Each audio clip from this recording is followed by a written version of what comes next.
Shruti Sharma? Yes. Yes, please take a seat. So Shruti, tell the panel about yourself, your academic qualifications, your work experience, if any, and your main hobbies, very briefly. Okay, sir. So my name is Shruti Sharma. I have been a student of history. I was born in Bijnor, educated in New Delhi. I completed my graduation from St. Stephen's College, and currently I've just started my post-graduation in sociology from Delhi School of Economics. And I am constantly like to learn new things and explore new cultures through language, food, books, and cinema. And I'd like to see myself as an optimist. So, Shruti, you are a graduate, and you have done MA also in sociology. I Delhi just School of started my. Economics. Sorry? I've just started my MA. You have started. Oh, you have started this. Very school. So, with the Stephens, in your background, and with the Delhi School of Economics, both are so internationally known institutions. I do not know what you had in mind initially, but why civil services? So there are a number of reasons why I want to pursue this profession. Firstly of all, sir, I believe that I have had a certain privileged background, and therefore I always wanted to do something in which I could give back to society in some way and bring about some sort of change in people around me and give other people an opportunity to have the sort of privileges that I have had, sir. Secondly, I believe, sir, that on a personal level, I believe the diversity and the scope that these services provide can be an avenue for great personal growth and an avenue for learning a lot, which it would provide me, sir. Okay. So, Shruti, you are from Delhi. Now, how the safety of women, the perception about safety of women, has changed over the last, say, about 10 years, ever since Nirbhaya happened? Yes, sir. So, the Nirbhaya incident was a turning point in terms of the global discussion that happened around Delhi regarding women's safety. So, in a sense, it was a turning point, and a very bad incident set the precedent for a lot of good steps that were taken post that time period. So, a number of steps have been taken since that time period by the union government and the Delhi government in that regard, ranging from the Nirbhaya Fund to certain steps by the Delhi government to increase CCTV coverage and reduce dark spaces, to also increasing scope for better mobility for women, be it in the space of women marshals in the buses. At that point. So I think a certain progress has taken since that time period. Shruti, have you heard of a matter going on, Hindu minority status? Yes, sir. So I just recently What is read the in the issue, news. if you can just throw some light? So, in the limited knowledge that I have currently, sir, about the topic, it is about the authority of the state versus the center in deciding the status of minorities with respect to religion. So there have been certain cases, as far as I recall, sir, such as the TMA Pi case, which talked about whether the minority status can be decided on a state level in terms of religious minorities, or it can only be decided in terms of the central government. So I think that is the issue. No, but this is primarily related to Hindus being given minority status in those states where they are in minority. Presently, even if suppose in the case of, say, Punjab or JNK, right, Yes. where Hindus are in minority, but the actual minority status is given to those who are in majority. So a PIL is in Supreme Court. Yes, sir. The center has asked Supreme Court to consider this, that we would like to give minority status to Hindus in those states which I have mentioned. Now, since I have already given you an idea, what are your views about it?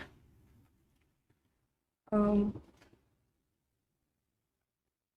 so, the Constitution of India does protect the status of minorities in India as a whole. And so I believe if for certain purposes and for certain positive reasons, the Supreme Court does decide to give minority status in a particular state to reduce atrocities against certain sections within the state, it can be a positive move. Viren sir?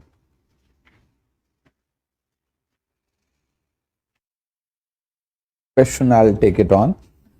You see, the Supreme Court does it.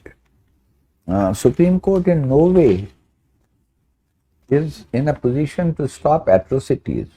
It will only adjudicate a matter in view of the constitutional scheme. What does the Constitution provide? So how do you think it would stop atrocities on minorities, religious minorities at that? So if it can provide in the future a certain safeguards that the minority status can provide and certain special steps that can be taken for minorities in a particular state. Can you give any example when Supreme Court has provided safeguards, laid down safeguards?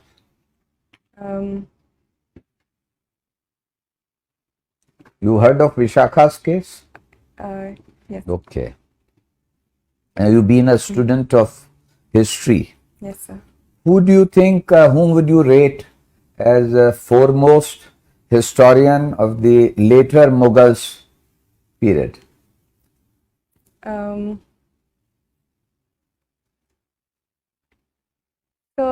Who are later Mughals? so I would say the period after the so-called fall of the Mughals or the decline of the Mughals, so post Aurangzeb, so would possibly be regarded So you as the think later Mughals. beyond Aurangzeb are the later Mughals?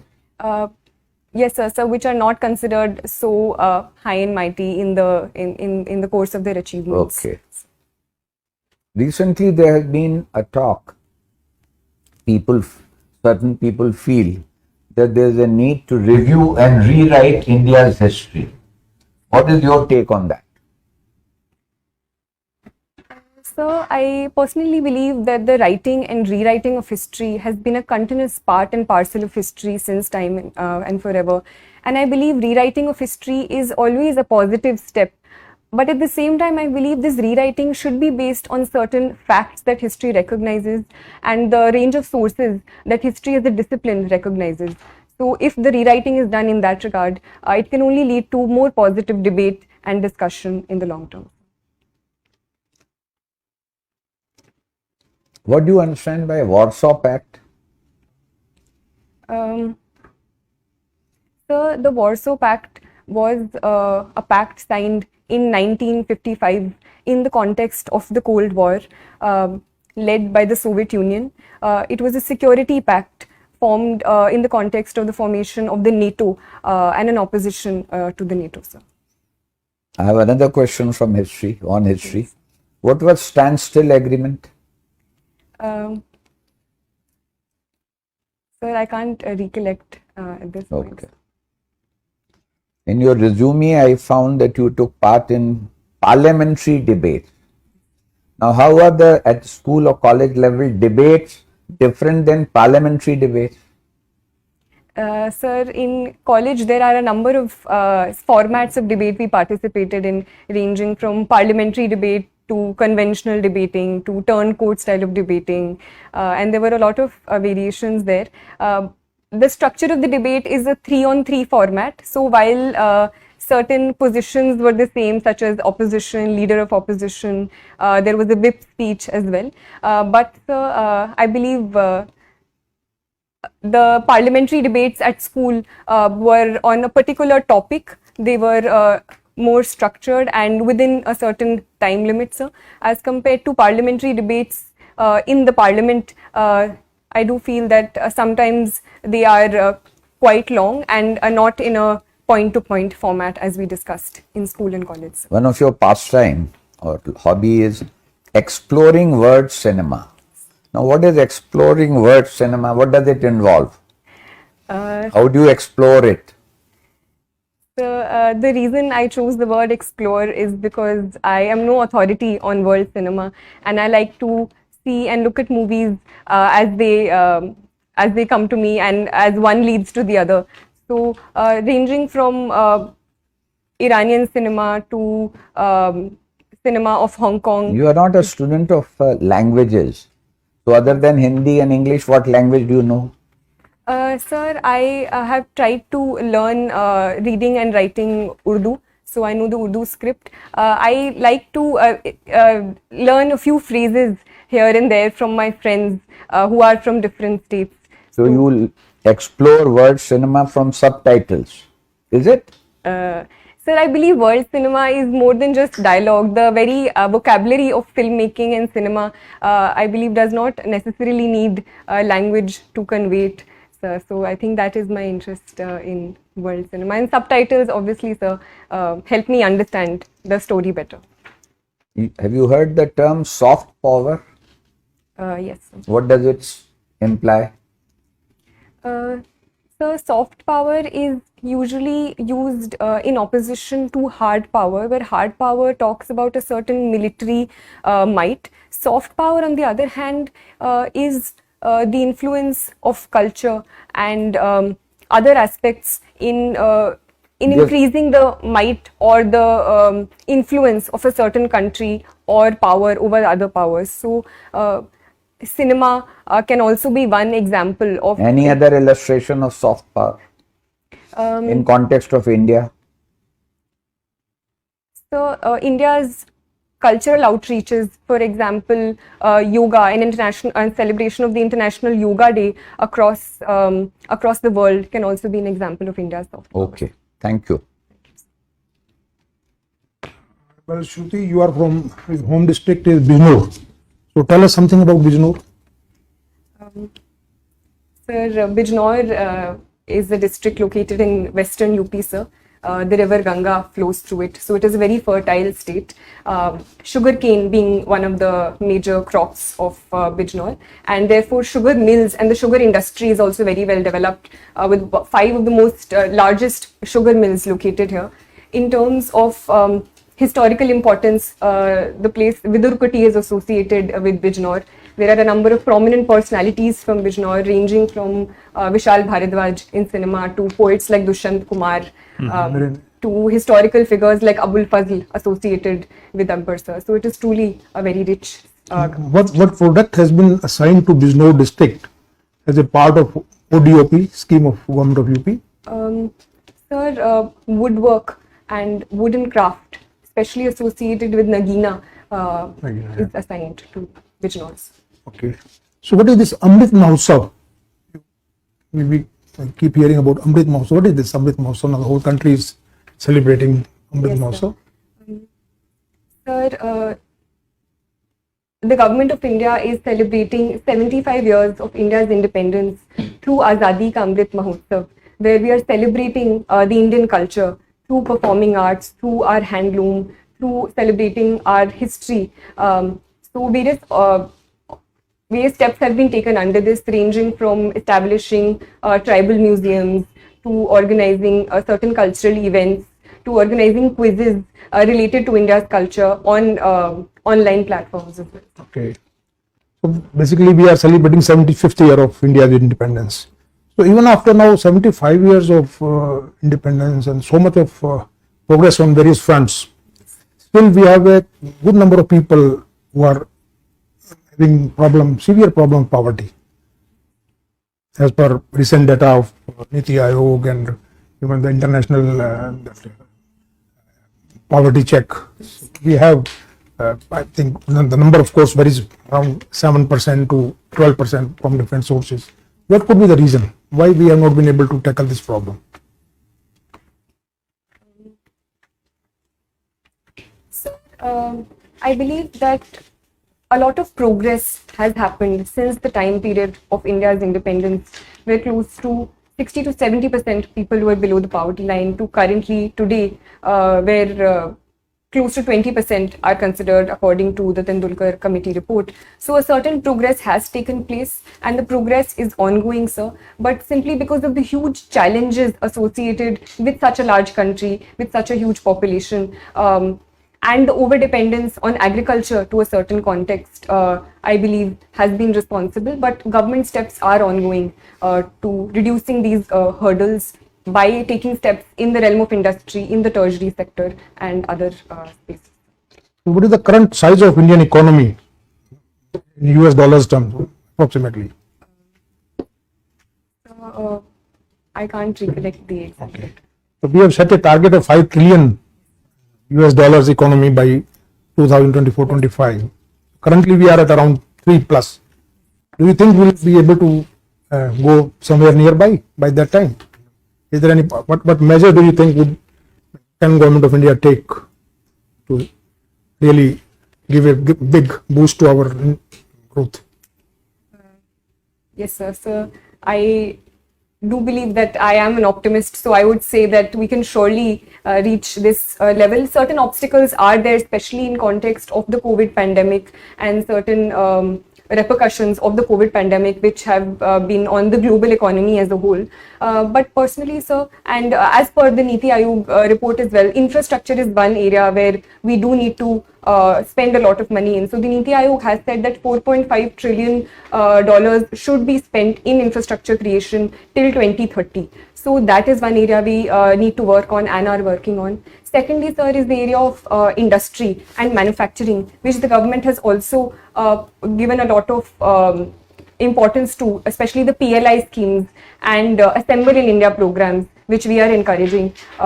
MSME is also one sector in the manufacturing sector. Through various Mudra schemes we are pushing forward. Thirdly, sir, is agriculture, because more than 50% of our population is dependent on agriculture, and unless and until we tap on that front and diversify and add more value added products to agriculture, that can't be done. So in that context, giving importance to food processing industry is important, and bridging the gap between the farmer and the market through technology is also one step. So what is the scheme for basically promoting this food processing industry launched by the Government of India? So there is this scheme, I can't recollect the name, but it PM Pradhan Mantri Kisan Sampada Yojana. So in your opinion, which is the very significant public policy initiative in the last couple of years by Government of India, which has done really, in your opinion, has done really well? Sir, I think in the light of the COVID pandemic, the PM Ayushman Bharat Yojana has been very instrumental in expanding the public health infrastructure across the country and providing affordable healthcare to most sections of the populations. So in your hobbies, you have mentioned practicing yoga. So you do it every day, or? I try to. Okay. So recently, one very important development has taken place with respect to traditional medicine. Are you aware? Last 1 week only, and quite something to do with WHO, the traditional medicines. I'm sorry, sir. Because we are establishing the first WHO center on traditional medicine. It has been approved. Okay. So now, as civil servant, what do you think that you will be, with your knowledge, with your experience, with your education, how do you think you will be fitting into that view of civil servant?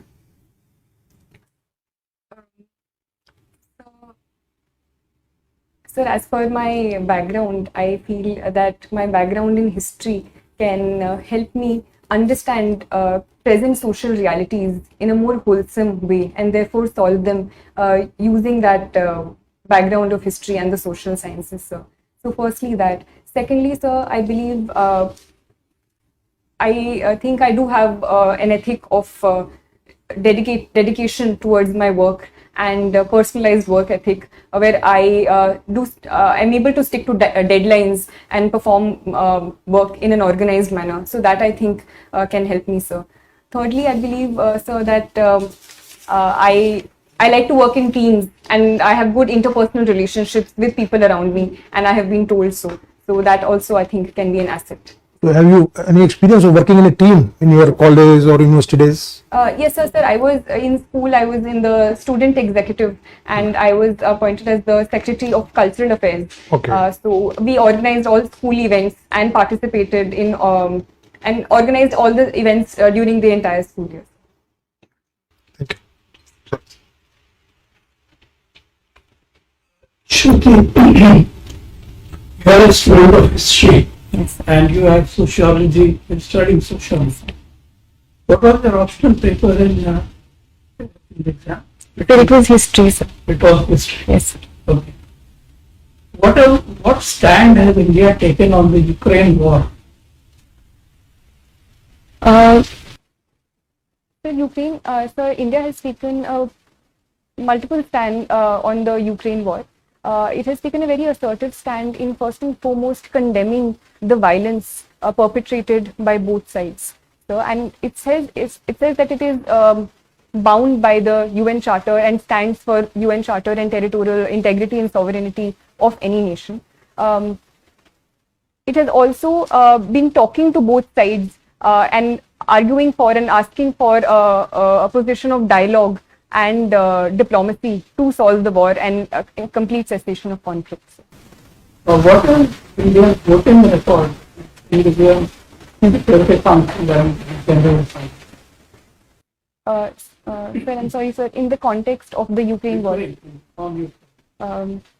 so India has abstained from any resolutions by either of the two sides condemning the other. Sir. Is abstaining meaningful, or does it mean that doesn't mean anything?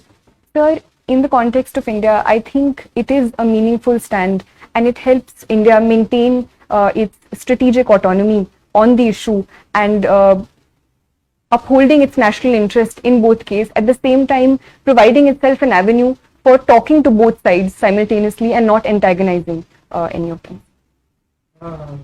Do you think India's relations with Russia, global relations with Russia, are also a factor in this decision? Sir, I believe that India has categorically condemned the violence that is happening. So that is a constant thing which has led to this decision. But at the same time, it has also abstained in the context of making sure that it does not antagonize both sides and at the same time maintains its strategic interests. So. Why is the US so keen to expand NATO to include Ukraine? Why?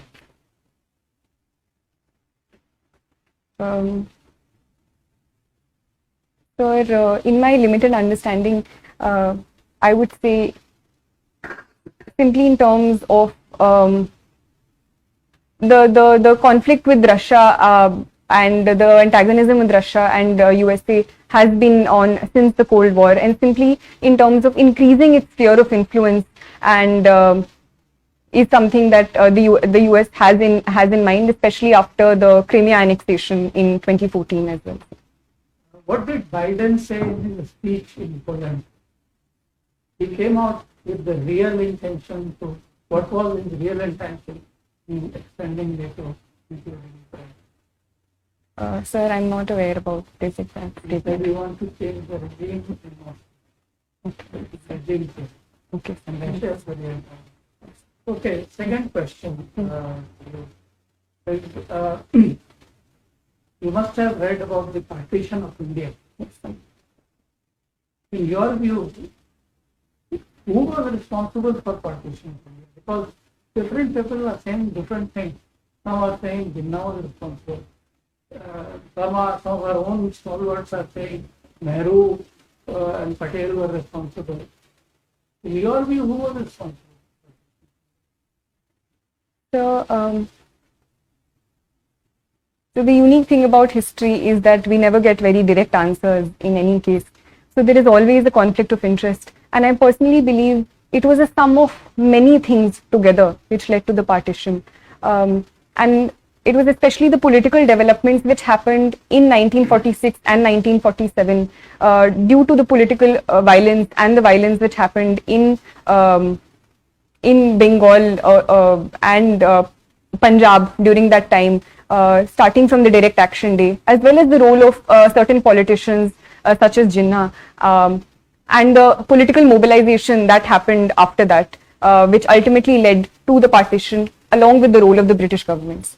Who was the person or the party responsible for demanding the partition of India? Sir, it was the Muslim League led by Jinnah. Masters in sociology. Okay. So tell me, is an individual shaped by society? Yes, sir. Sir, I do believe that an individual, right from his or her birth, is constantly shaped by the society he or she lives in. Okay. Okay. What is your view on taxation on digital currency?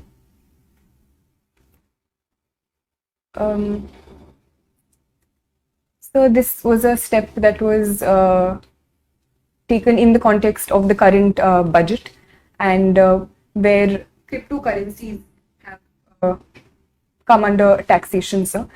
Sir, I think it is a good step in terms of bringing into ambit and increasing a source of revenue for the state for a reality that is increasing around the world, and so it is an area which was not under the ambit of state taxation. So I think it is a positive step that this area has been brought under taxation. Okay. You do not seem to be very keen on joining police services. Any particular reason? Sir, I would like to join any services where I have been provided an opportunity, sir. But since I was provided these options, as compared to the other services above it, I personally feel that I am temperamentally more suited for the other services, and I've talked to other friends, and it also involves arms training, and that I would personally be less comfortable with, but I would be overjoyed if I get to perform in the services, and I would do it to the best of my abilities. Thank you. I pass on to Chairman, sir. Shruti, we have asked quite a few questions Yes. so far. Any question any topic which we may not have covered, or some topic which may be of your choice, we would like to ask the last question from the subject of your choice. The poetry is something that I... So poetry, tell me which kind of poetry you recite or write, English, Hindi? Sir, I like to read Hindi, English, as well as Urdu poetry, sir. But one of my favorite points recently is Sarveshwar Dayal Saxena, sir. So tell me, how have poetries helped in the India's freedom movement? The poetry is a very potent tool in raising the motivation of people and raising the sentiments of people. So poetry has been a very important part of the freedom struggle as well. One immediate example that comes to my mind is Faiz Ahmad Faiz Subh Azadi, which was in association with the freedom struggle and the partition specifically. So thank you, Shruti.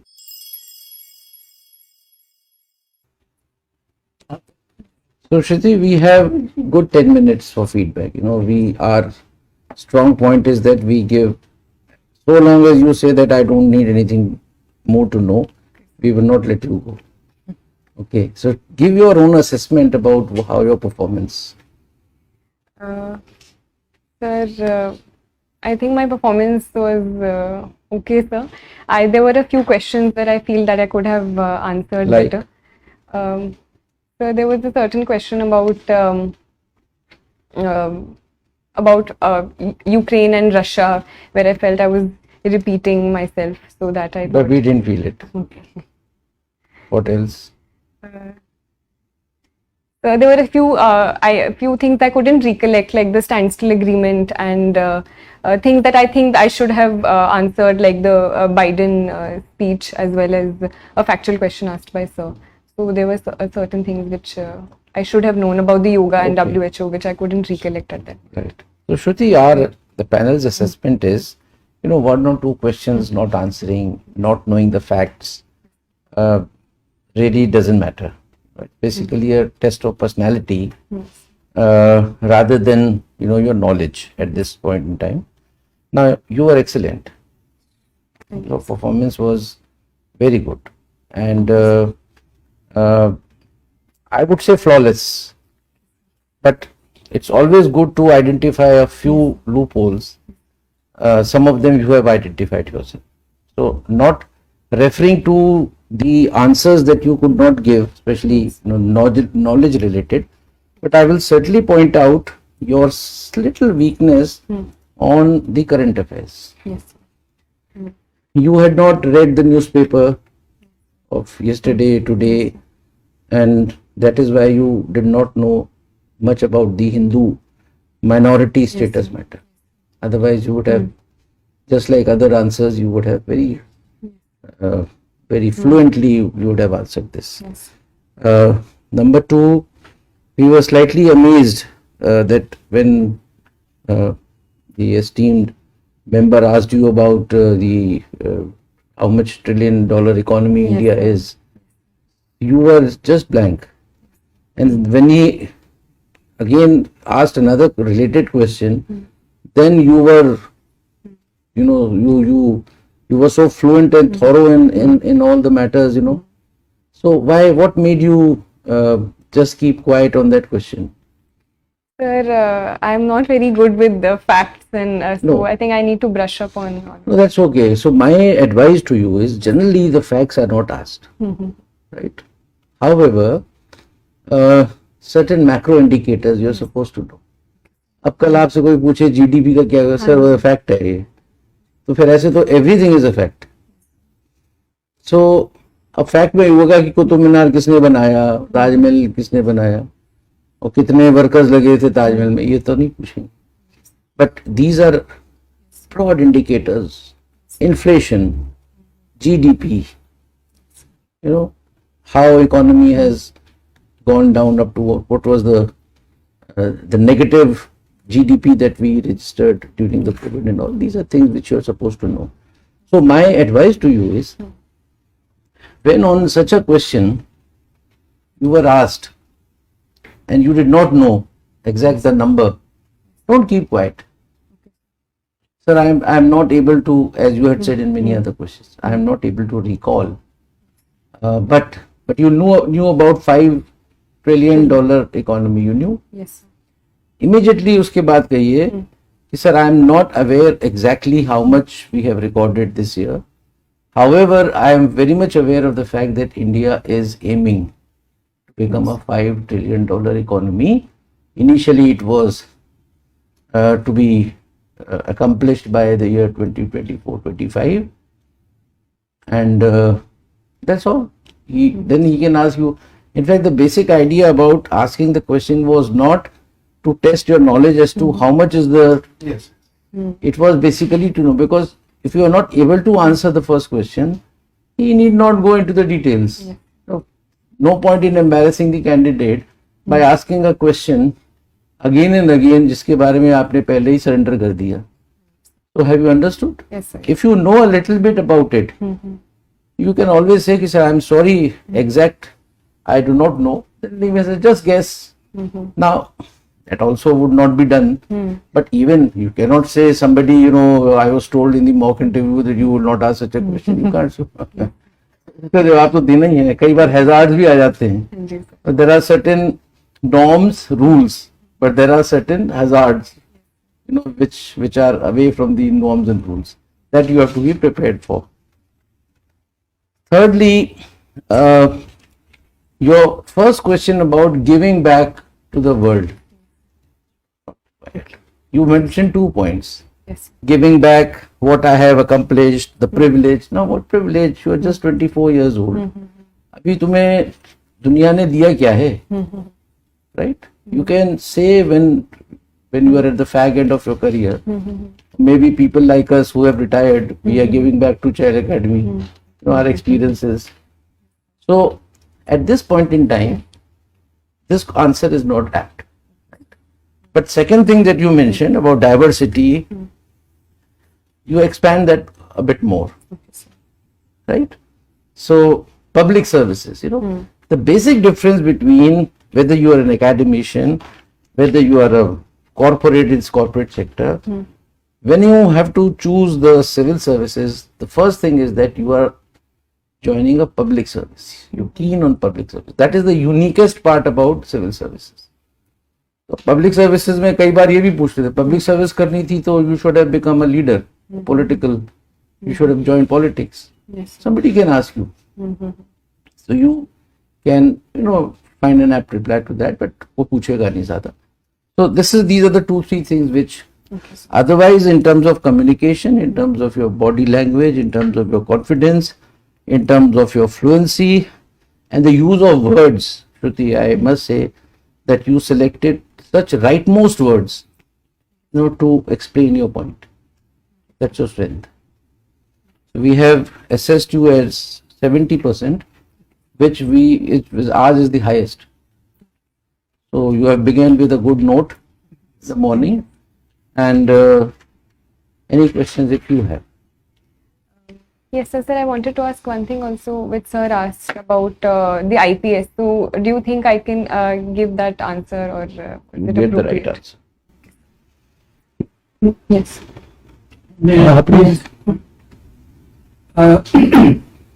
I share everything which the chairman has said.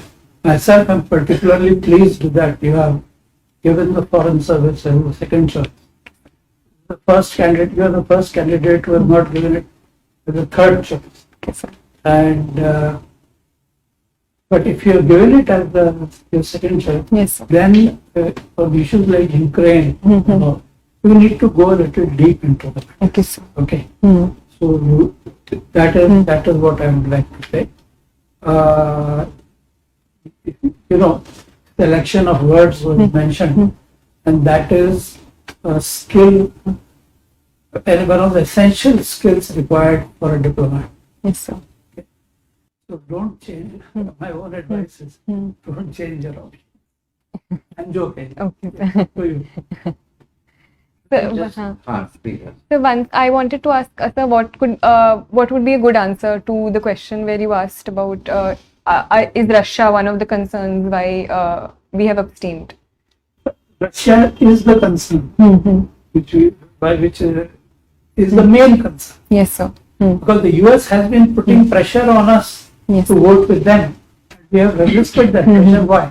Because of Russia, because of our dependence on Russians' arms imports, which are very important for us. So, as you said, national interest is the most important thing. So, our national interest is to stay neutral in this. But should we, in any case, I think it is an unjust war inflicted by the West on Russia.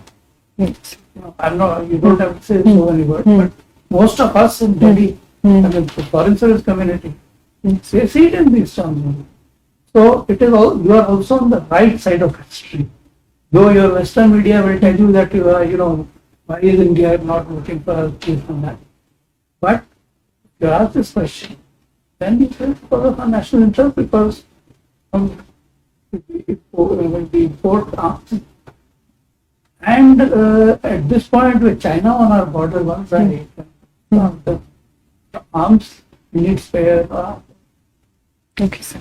Okay. Anything else, Shruti? So you were saying something. Shruti, I was telling that the question about the why IAS, why not IFS. Normally, it is not asked. This is again in that hazard category. And if it is asked, and the reason why it is not asked, that the interview board doesn't want to give any particular importance to any service. That's one. Number two,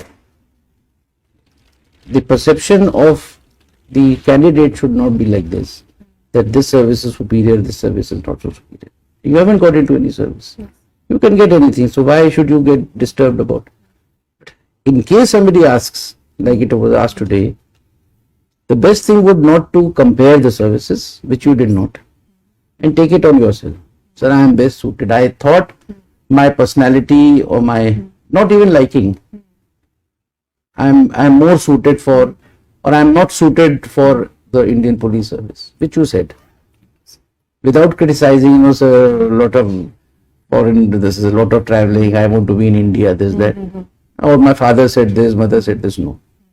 Just take it on your own. You are more, I think, suitable for this particular service. So I thought that I'll do justice with that service if I get it. It was the word temperamentally, which is a fact. It's not like me. And temperamentally not suited to the diet. Yes, sir. Yes. Temperamentally. Right? Thank you so much. Thank you, sir. All the very best. Thank you, sir. And if you have done your means, Shruti, we are anxiously waiting to see your name in the